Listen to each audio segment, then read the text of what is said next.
Günaydınlar hepinize. Pazar günü sabahın erken saatlerinde Uzungöl'ün üstü Kalester Yaylası'na doğru çıkıyoruz.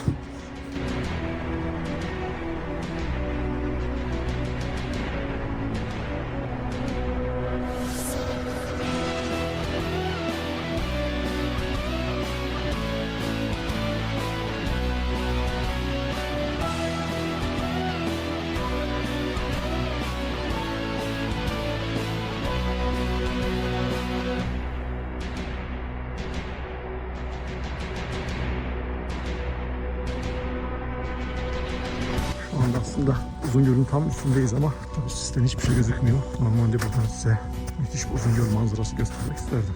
Durum bu. Bu seferlik böyle olsun.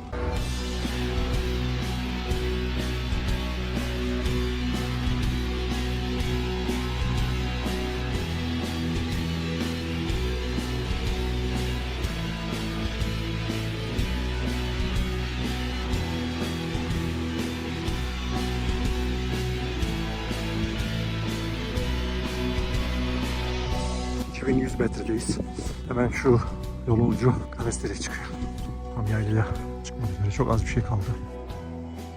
Tabii böyle bir coğrafyada yaşıyorsanız böyle bir teleferiye ihtiyacınız vardır her zaman.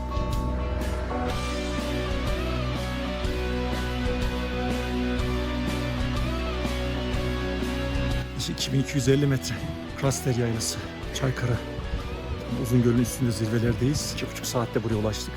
Bu yürüyüşümüz 15 kilometre. Ostra'ya doğru devam edecek yürüyüşümüz.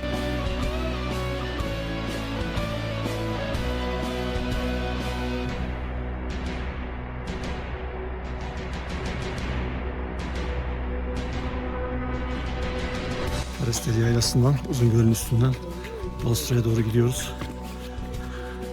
Bilmiyorum görebiliyor musunuz? Şu yukarıda çitler var. Set yapılmış. Burası oldukça tehlikeli bir çiğ bölgesi. Engel oluşturabilmek adına aşağıya doğru yol boyunca tekrarı var. Şu anda öyle tehlikeli bir durum çok söz konusu değil ama geçişlerimiz biraz sıkıntılı.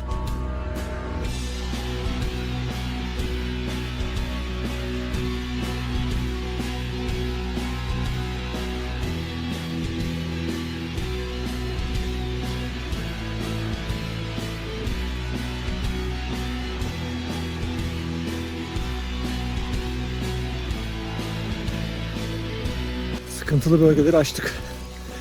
Şu anda 1800'lerdeyiz. Bir şeyler atıştırmak için bu evi kendimize seçtik. Burası Ostra. Dönüş yolundayız. Aşağıya doğru Uzungöl'e doğru iniyoruz. Müthiş bir doğanın içerisinde hafiften kar yağıyor. İnanılmaz hoş bir ortam var. Gerçekten heyecan verici.